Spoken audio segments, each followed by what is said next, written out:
Good morning, everybody. Myself, Acharya Vishwendra, and today I'll discuss a topic card on the topic of electric field. So let's begin with the topic of electric field.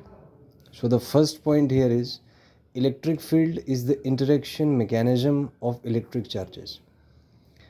तो इसको आप ऐसे समझे कि अगर दो charges हैं, मान लीजिए कि एक चार्ज Q1 है, एक चार्ज Q2 है, एंड बाय एक्सपेरिमेंट्स हमें पता है कि अगर लाइक चार्जेस हैं वो एक दूसरे को रिपेल करेंगे और जो अनलाइक चार्जेस हैं वो एक दूसरे को अट्रैक्ट करेंगे। अब अगर वो अट्रैक्ट या रिपेल करेंगे तो दूसरे चार्ज पे फोर्स लगेगा, पुल या पुश टाइप का, जिसको दूसरा चार्ज फील कर पाएगा। अब क्वेश्चन यहाँ पर ये है कि Q1 और Q2 कांटेक्ट में नहीं है, तो अगर वो कांटेक्ट में नहीं है तो कैसे कोई फोर्स Q1 से Q2 पे लगा, लेकिन एक्सपेरिमेंटली फोर्स लगता है। You can prove it out. अगर आप दोनों चार्जेस को पकड़ लें तो आपको अपने हाथ पे फोर्स फील होगा। एक्सपेरिमेंट आप कर सकते, दो मैग्नेट्स लीजिए, तो मैग्नेट्स को पास में लेके आइए, तो आपको फील होगा कि पुल पुश लग रहा है। लेकिन ये पुल पुश लगा कौन रहा है? वो इनविजिबल है। तो ऐसा समझें कि ये जो इनविजिबल रहस्यमयी जो मिस्टीरियस एंटिटी है जो कि एक चार्ज का फोर्स दूसरे चार्ज पे लगाती है, उसी को इलेक्ट्रिक फील्ड कहा जाता है। तो कॉन्सेप्ट ये है इलेक्ट्रिक फील्ड का कि जब आप किसी चार्ज को स्पेस में रखते हैं तो वो अपने अराउंड के जो स्पेस है उस स्पेस टाइम कर्व को वो बेंड कर देता है, एंड बिकॉज ऑफ दैट एक फील्ड क्रिएट होता है जिसमें उसके इन्फ्लुएंस को दूसरा चार्ज फील कर सकता है। इसको समझने के लिए आप एक कॉन्सेप्ट और देखें। मान लीजिए एक नदी है, उस नदी में एक मगरमच्छ बैठा है। आपको अचानक शरारत सूझी कि इस मगरमच्छ को मुझे परेशान करना है, इस पर फोर्स लगाना है। तो एक तरीका तो ये है कि आप खुद नदी में जाएं फिज़िकली और फिज़िकली मगरमच्छ पे फोर्स लगाएं, उसको पुल या पुश करें। लेकिन इसमें डर है क्योंकि मगरमच्छ की प्रवृत्ति बहुत हिंसक होती है, वो हमला करेगा आप पे, तो रिस्की है मामला। दूसरा तरीका क्या है कि आप एक पत्थर लें, उस पत्थर पे वो फोर्स लगाएं जो आप मगरमच्छ पे लगाना चाह रहे हैं, और उस पत्थर को फेंकें मगरमच्छ की तरफ। तो जब पत्थर मगरमच्छ को स्ट्राइक करेगा तो सर्टेनली जो फोर्स आपने पत्थर पे लगाया था वो फोर्स एक तरीके से आप कह सकते हैं कि मगरमच्छ को ट्रांसफ़र हो जाएगा। So as simple as that. तो आप ऐसे समझे कि जब कोई चार्ज स्पेस में रखा है तो ये चार्ज से सोचे अदृश्य इनविजिबल स्टोन्स निकल रहे हैं, और ये इनविजिबल स्टोन्स जाके दूसरे चार्ज पे पुल या पुश लगा रहे हैं। तो जो फील्ड का कॉन्सेप्ट है इलेक्ट्रिक फील्ड का, ये माइकल फेराडे ने डेवलप किया था to explain spooky action at a distance और to explain force at a distance. So this is the basic concept of electric field. I hope आप इसको समझ पाए होंगे फर्स्ट पॉइंट को। तो सेकेंड वही है कि space in which electrical force of one charge can be experienced by the other charge, ये आप समझ ही गए होंगे। लेकिन इसमें एक टर्म है मैथमेटिकली, इसको क्वांटिफाई हम कैसे करें, नापना हो कि इलेक्ट्रिक फील्ड कैसे नापेंगे, हाउ टू मेजर, कैसे पता लगेगा कि फील्ड ज़्यादा कहाँ है कम कहाँ है। तो एक तो हमने उसका एक फ़िज़िकल डेफिनेशन हो गया कि एक चार्ज के अराउंड का जो स्पेस है जिसमें उसके इलेक्ट्रिक इफ़ेक्ट को दूसरा चार्ज फील कर सकता है, उसको हमने बोल दिया कि इसने एक इलेक्ट्रिक फील्ड क्रिएट किया। माने एक फोर्स ट्रांसफ़र मैकेनिज़्म या मोमेंटम और एनर्जी ट्रांसफ़र मैकेनिज़्म एक क्रिएट हो गया। वो तो कंसेप्ट हो गया फील्ड का। अब इसको नापेंगे कैसे, हाउ टू क्वांटिफाई दैट। तो क्वांटिफाई करने के लिए हमारे पास एक टर्म है जिसको हम कहते हैं इलेक्ट्रिक फील्ड इंटेंसिटी।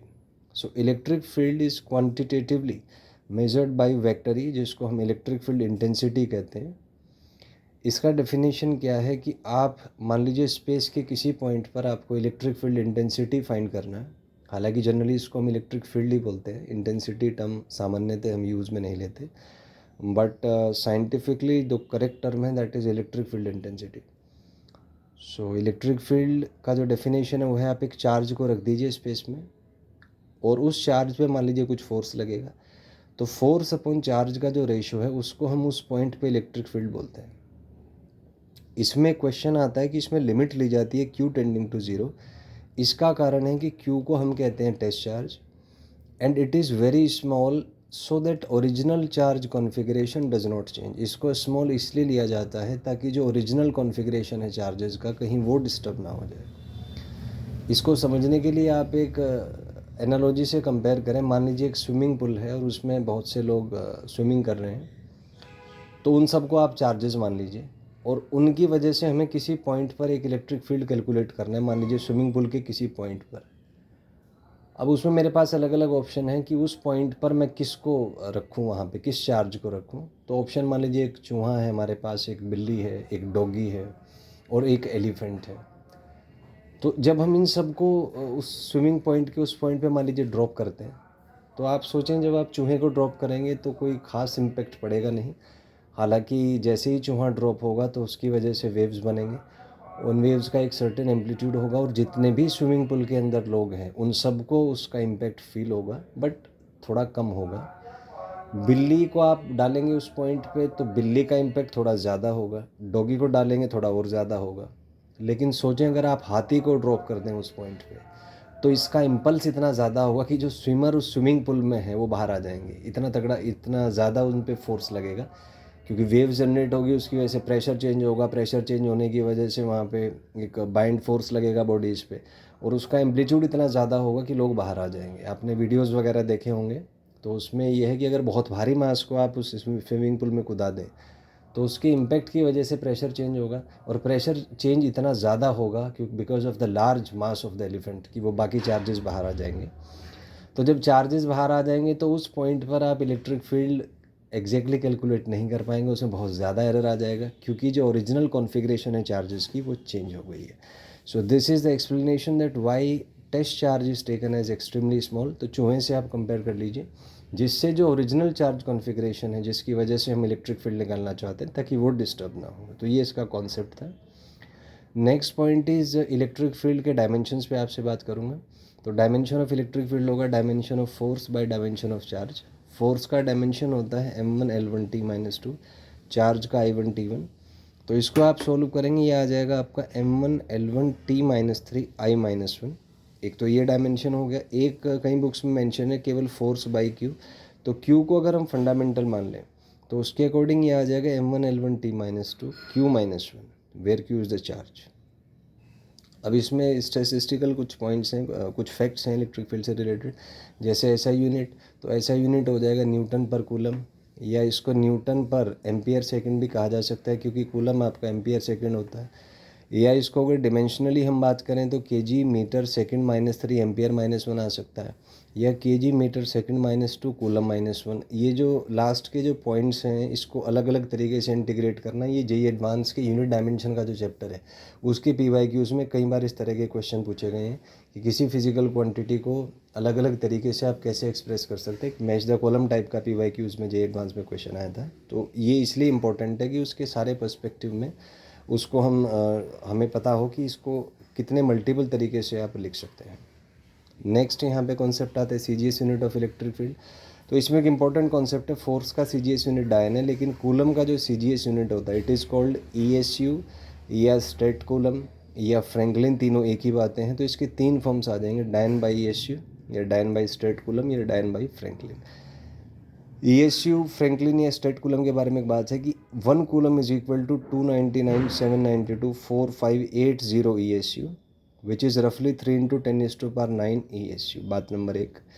बात नंबर 2, यहाँ पे एक और यूनिट होती है चार्ज की जिसको इलेक्ट्रोमैग्नेटिक यूनिट कहते हैं या एब कूलम कहा जाता है, एबीसी से इसको डिनोट करते हैं, abcoulomb, and it is equal to 10 coulomb and it is further approximately equal to 3 × 10⁻10 electrostatic unit. और 1 ईएसयू में लगभग 3.3 × 10⁻⁻10 कूलम होते हैं। सो एक थ्योरेटिकल छोटी सी बात है क्योंकि ये जनरली बुक्स में मेंशन होता नहीं सीजीएस यूनिट के बारे में, तो इसको आप देख सकते हैं, that is how things are related. Next इसमें एक और फिर मैथमेटिकल एनालिसिस है कि अगर electric field force by charge है तो फोर्स को हम लिख सकते हैं Q × E। नाउ एक एनालिसिस आती है कि स्पेस के किसी पॉइंट पर हमें कैसे पता लगेगा कि इलेक्ट्रिक फील्ड कहाँ होगा। तो ये डायरेक्शन की अगर हम बात करें तो 3 पॉसिबिलिटीज़ यहाँ पे बनती हैं। पहली पॉसिबिलिटी कि चार्ज अगर पॉजिटिव होगा तो हम कह सकते हैं कि जो फोर्स है वो इलेक्ट्रिक फील्ड के पैरेलल होगा, क्योंकि Q पॉजिटिव है तो दोनों वेक्टर्स की डायरेक्शन सेम होगी वेक्टर्स के कॉन्सेप्ट से। तो अगर यहाँ पे इलेक्ट्रिक फील्ड टुवर्ड्स राइट है तो फोर्स भी टुवर्ड्स राइट होगा। तो माने पॉजिटिव चार्ज पे जो फोर्स है वो इलेक्ट्रिक फील्ड की डायरेक्शन में ही लगेगा। वहीं पे अगर चार्ज नेगेटिव होता तो फोर्स पैरेलल टू माइनस ही हो जाएगा, माने फोर्स अपोजिट होगा। तो अगर इलेक्ट्रिक फील्ड राइट में है तो फोर्स आपका लेफ्ट में हो जाएगा। वहीं पे चार्ज अगर ज़ीरो है तो फोर्स का मैग्नीट्यूड भी आपका ज़ीरो हो जाएगा, कोई फोर्स उस पर नहीं लगेगा। तो यहाँ से कॉन्सेप्ट आता है कि अगर कोई न्यूट्रल पॉइंट चार्ज किसी इलेक्ट्रिक फील्ड में रखा है तो उस पर कोई भी इलेक्ट्रिकल फोर्स नहीं लगेगा। Next, electric field due to different charge configuration. ये अगला कॉन्सेप्ट है कि डिफरेंट चार्ज कॉन्फ़िगरेशंस की वजह से क्या क्या इलेक्ट्रिक फील्ड पॉसिबल होते हैं। सो सबसे पहले हम केस लेंगे पॉइंट चार्ज का। तो मान लीजिए एक पॉइंट चार्ज Q है और इसकी वजह से किसी पॉइंट P पर हम इलेक्ट्रिक फील्ड देखना चाहते हैं। तो मान लीजिए कि इसका जो पोजीशन वेक्टर है वो वेक्टर R है। तो हम क्या करेंगे, इस पॉइंट पे फोर्स निकालेंगे और फोर्स के बाद उस पर फोर्स बाई चार्ज करके वहाँ से आपका इलेक्ट्रिक फील्ड आ जाएगा। तो इसमें यहाँ पे कूलम्स लॉ हमने यूज़ किया है और कूलम्स लॉ के अकॉर्डिंग इनके बीच का जो फोर्स होगा वो फोर्स आता है आपका Q nought by are square. तो यहाँ से अगर हम फोर्स बाई चार्ज का रेशो निकालें तो ये आपका KQ by are square magnitude में आ जाएगा। और इसी को आप वेक्टर फॉर्म में लिख सकते हैं as KQ by are cube into vector r. तो ये मैंने डेरिवेशन इसमें थोड़ा सा स्किप किया बिकॉज इलेक्ट्रिक फील्ड पे ही मैं जनरली बात करना चाह रहा था। तो अगर कैलकुलेशंस करें तो ये इलेक्ट्रिक फील्ड आपका KQ by are cube into vector R आ जाता है और इसी को हम लिख सकते हैं as KQ by are square into R cap. यहाँ पे कुछ पॉइंट्स अंडर कंसिडरेशन कि इलेक्ट्रिक फील्ड वेक्टर आर के पैरेलल होगा अगर Q पॉजिटिव है, या इसको कहते हैं रेडियली आउटवर्ड इलेक्ट्रिक फील्ड। तो यहाँ पर अगर चार्ज पॉजिटिव है तो जो इलेक्ट्रिक फील्ड का डायरेक्शन है और वेक्टर आर का डायरेक्शन है वो पैरेलल होगा, रेडियली आउटवर्ड होगा फील्ड। बात नंबर 1। बात नंबर 2, अगर Q नेगेटिव है, जैसे इस वाले क्वेश्चन में Q नेगेटिव है, तो यहाँ पे सिचुएशन है कि चार्ज नेगेटिव है। तो चार्ज नेगेटिव है तो हम देख सकते हैं कि E और R नेगेटिव स्केलर से कनेक्टेड है। तो माने कह सकते हैं कि इलेक्ट्रिक फील्ड वेक्टर R के अपोजिट होगा या माइनस वेक्टर R के अलोंग होगा, जिसको कहते हैं रेडियली इनवर्ड फील्ड। तो इसका जो डायरेक्शन है वो कुछ ऐसे होगा, क्योंकि वजह से मान लीजिए पॉइंट P है तो R वेक्टर टूवर्ड राइट है तो इलेक्ट्रिक फील्ड टूवर्ड लेफ्ट होगा। और इनके बीच का एंगल क्योंकि 180 है तो क्रॉस प्रोडक्ट 0 और डॉट प्रोडक्ट यहाँ पे नेगेटिव आएगा। तो यहाँ पे इम्पोर्टेंट कॉन्सेप्ट ये है कि किसी पॉजिटिव पॉइंट चार्ज की वजह से इलेक्ट्रिक फील्ड रेडियली आउटवर्ड होता है, नेगेटिव चार्ज की वजह से रेडियली इनवर्ड होता है, एंड ऑब्वियसली अगर चार्ज 0 है तो उसकी वजह से कोई भी इलेक्ट्रिक फील्ड नहीं होगा। This is what we can analyse. Graphical variations देखेंगे इसमें। तो पहले अगर इलेक्ट्रिक फील्ड का चार्ज के साथ ग्राफ देखें तो क्योंकि प्रोपोर्शनल टू Q है तो ग्राफ स्ट्रेट लाइन होगा। R के साथ देखेंगे तो it will be having A shape like rectangular hyperbola, क्योंकि 1/r स्क्वायर है। आर स्क्वायर के साथ एग्जैक्टली रेक्टेंगुलर हाइपरबोला होगा, 1r स्क्वायर को आप x मान लीजिए। सो E प्रोपोर्शनल टू 1/x आ जाएगा। सो graph will B rectangular hyperbola. वहीं पे अगर E वर्सेस 1/r स्क्वायर का ग्राफ देखें तो 1/r स्क्वायर को आप x मान लीजिए। तो इलेक्ट्रिक फील्ड x के प्रोपोर्शनल होगा, the graph will be a straight line. अगर हम इलेक्ट्रिक फील्ड और 1/r का ग्राफ बनाएं तो 1/r को आप x मान लीजिए, तो रिलेशन आ जाएगा E proportional to x square and the graph will be a parabola ही। उसके बाद अगर हम 1/r4 बनाएं तो 1/r4 को आप x मान लीजिए, तो 1/r स्क्वायर रूट एक्स हो जाएगा। तो E proportional to 1/r square होता है, माने प्रोपोर्शनल टू रूट एक्स। तो ये भी एक पैराबोला होगा जो कि x की तरफ टर्न करेगा, यानी 1/r4 की तरफ टर्न करेगा। So that will also be a parabola. तो ये इसके ग्राफिकल वेरिएशंस हैं। तो ये हमने कॉन्सेप्ट पढ़ा कि electric field due two point charge किस तरीके से वेरी करेगा, उसके ग्राफिकल वेरिएशंस इनवर्ड आउटवर्ड, ये कॉन्सेप्ट हमने डिस्कस किया। आइए नेक्स्ट कॉन्सेप्ट है यहाँ पे इलेक्ट्रिक डाइपोल का। तो इलेक्ट्रिक डाइपोल क्या होता है कि it's a combination of two charges negative and positive separated by a certain distance. तो मान लीजिए इसका सेंटर C है, एक चार्ज -q है, एक चार्ज +q, बीच का डिस्टेंस 2a है, तो जिसको डाइपोल कहते हैं।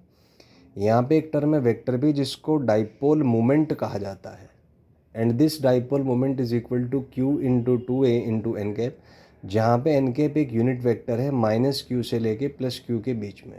So we can say that dipole moment has a direction from negative charge to the positive charge in a given system. अब इसमें इलेक्ट्रिक फील्ड के कॉन्सेप्ट आते हैं, पहले आता है एक्शियल पोजीशन। तो एक्शियल पोजीशन मतलब सेंटर से ये जो इसका डाइपोल मोमेंट है उस डाइपोल मोमेंट की लाइन ऑफ एक्शन के along and passing through the centre. तो जैसे आप देख पा रहे हैं कोई पॉइंट पी है, मान लेते हैं सेंटर से इसका डिस्टेंस आर है, तो इसमें जो प्लस क्यू चार्ज होगा उसकी वजह से इलेक्ट्रिक फील्ड राइट होगा, माइनस क्यू की वजह से लेफ्ट होगा। सुपर पोजिशन प्रिंसिपल यूज़ करके दोनों का डिफरेंस निकालेंगे, वो नेट इलेक्ट्रिक फील्ड आएगा। और उसको सिंप्लीफिकेशन के बाद हम कह सकते हैं 2 kpr/r² minus a² whole square आ जाता है। This is the expression of the electric field. Derivations यहाँ पे मैंने ओमिट किए हैं। उसके बाद अगर आर ए से बहुत बड़ा है, इसको कहा जाता है शॉर्ट डाइपोल।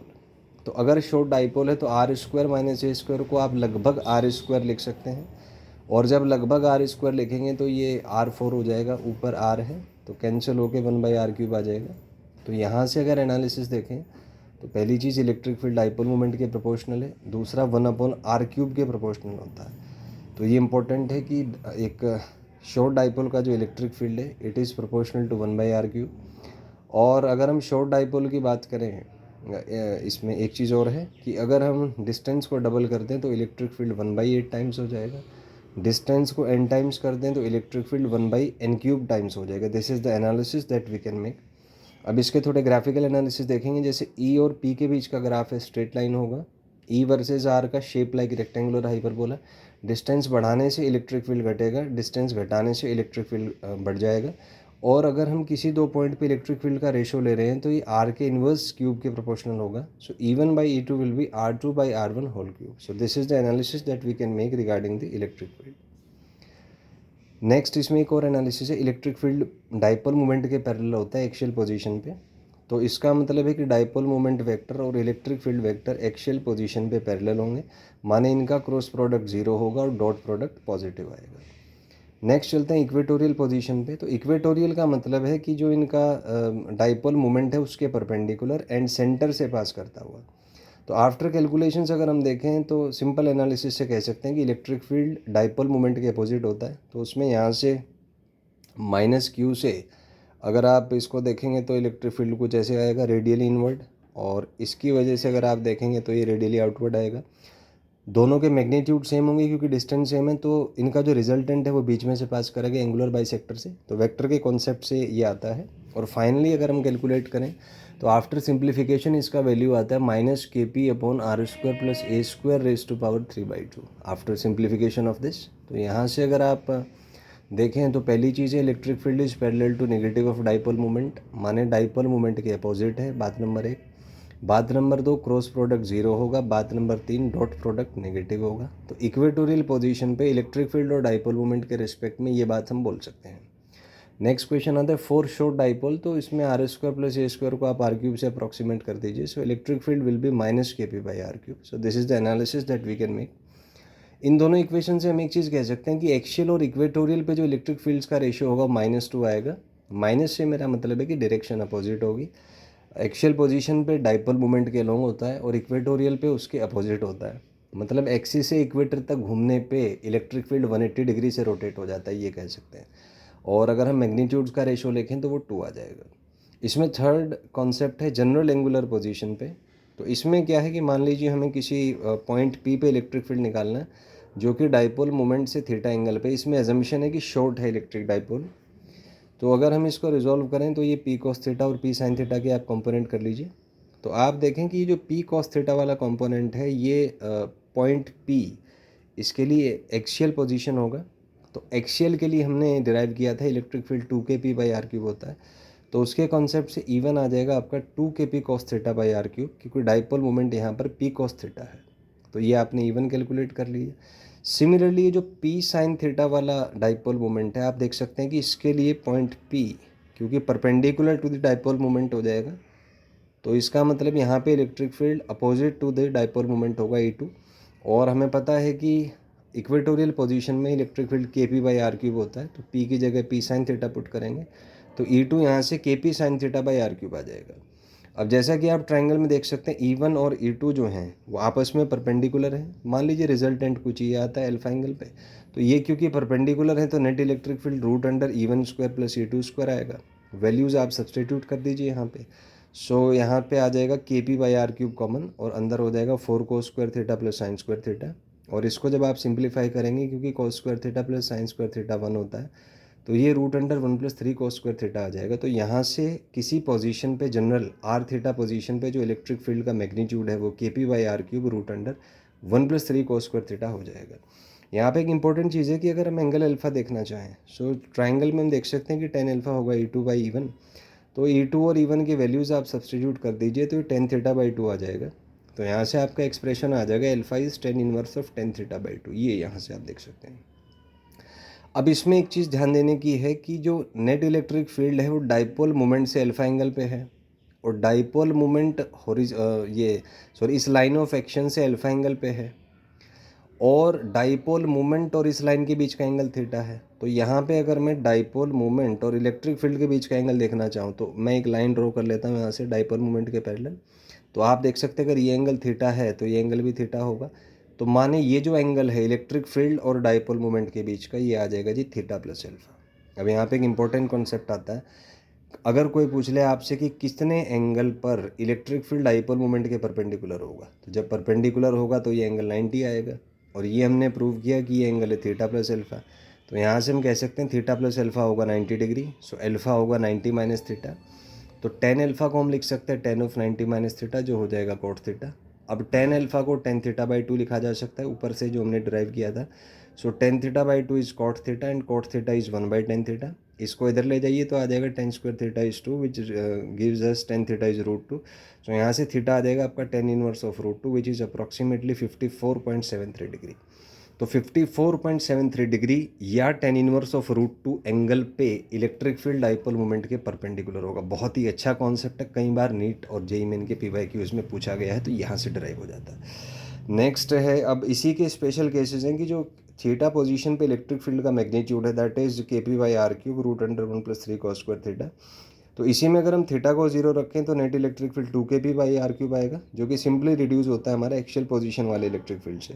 वहीं पे आप थीटा को 90 रख दीजिए तो इलेक्ट्रिक फील्ड KP/r³ होगा, जो कि रिड्यूस हो जाता है हमारा जो इक्वेटर है उसके इलेक्ट्रिक फील्ड से। So this was some discussion the topic card related to the electric field. तो इसमें इम्पॉर्टेंट ये है, आपने देखा कि मैंने लगभग ये 22 मिनट का 23 मिनट का वीडियो बनेगा, और इस वीडियो में I have tried my best कि इलेक्ट्रिक फील्ड से रिलेटेड सारे बेसिक कंसेप्ट्स, बेसिक टर्म्स, उसको आप फील कैसे करेंगे आपको ध्यान होगा। मैंने सबसे पहले कॉन्सेप्ट समझाया इलेक्ट्रिक फील्ड का, फेराडे वाला जो एक्सपेरिमेंट था, स्पेस वाला, फिर वो हाथी वाला एग्जाम्पल, फिर वो स्विमिंग पूल का एग्जाम्पल, क्यों हम टेस्ट चार्ज स्मॉल लेते हैं, तो कॉन्सेप्चुअल बातें वहाँ पे हो गई। फिर उसके मैथमेटिकल एनालिसिस हो गए, डायमेंशन क्या है, यूनिट क्या है, वेरियस यूनिट्स, डायरेक्शन फोर्सेस की, वेक्टर का एनालिसिस, फिर डिफरेंट कॉन्फ़िगरेशन, फिर उसके ग्राफिकल वेरिएशंस, फिर डाइपोल क्या है, उसका एक्शियल पे कितना, इक्वेटोरियल पे कितना, स्पेशल केसेस, थीटा एंगल पे कितना, परपेंडिकुलर कब होंगे। तो ये हमने क्वालिटेटिव और क्वांटिटेटिव दोनों टर्म्स पे डिस्कशन किया है, और इसमें मेरा प्रयास है कि कम से कम समय में आपको ज़्यादा से ज़्यादा कंटेंट कवर कराया जाए, और ऐसा कंटेंट जो कि डायरेक्टली एग्ज़ाम में यूज़ होता है। थिंग हियर इज़ कि अभी जब आप पढ़ना स्टार्ट करेंगे तो उसका कोई लिमिट नहीं है, आप एक ही चैप्टर अनंत समय तक पढ़ सकते हैं, ज्ञान इतना ज़्यादा है। क्योंकि जब आप कुछ चीज़ पढ़ते हैं तो आपके मन में थॉट्स आएंगे, और उनको इनफाइनाइट तरीके से या परम्यूटेशंस कॉम्बिनेशंस कर सकते हैं। लेकिन हमें एग्ज़ाम देना है तो उसमें टाइम लिमिटेड होता है। 2 साल का अगर आप क्लास 11 से स्टार्ट करते हैं, और 3 साल का अगर ड्रॉप आप कर रहे हैं और ड्रॉप करना चाहते हैं तो इसलिए क्या है कि टाइम बाउंडेड मैनर में जब तक अपन नहीं पढ़ेंगे, कंटेंट कवर नहीं करेंगे, तो एक प्रैक्टिकली यूटिलाइजेशन नहीं हो पाएगा। हम शुरू में स्टार्ट करते हैं बहुत ही डाइवर्जिंग तरीके से पढ़ना, ये बुक भी कर लो, वो बुक, इस HC Verma, Irodov, Resnick Halliday, DPPs, Arihant के, फिर सिंगेज का, फिर ये फिर वो। लेकिन जैसे जैसे समय बीतता है तो उसको रिटेन करना मुश्किल हो जाता है। और आप ध्यान रखें एग्ज़ाम में इम्पोर्टेंस रिटेंशन की है, और आप इसको ऐसे सोचिए कोई भी एग्ज़ाम हो ultimately it is a testing of your retention capacity. तो इन सब बाउंडेशंस को ध्यान में रखते हुए I have tried my best कि एक ऐसा कोर्स तैयार किया जाए, एक ऐसा कंटेंट जिसमें एग्ज़ाम में जो परफॉर्मेंस है वो कैसे ऑप्टिमल आएगी with in minimum time and energy. So this is my effort regarding OST physics and the topic card. If you have any doubt you can ask in the comment section. Thank you and have a nice day.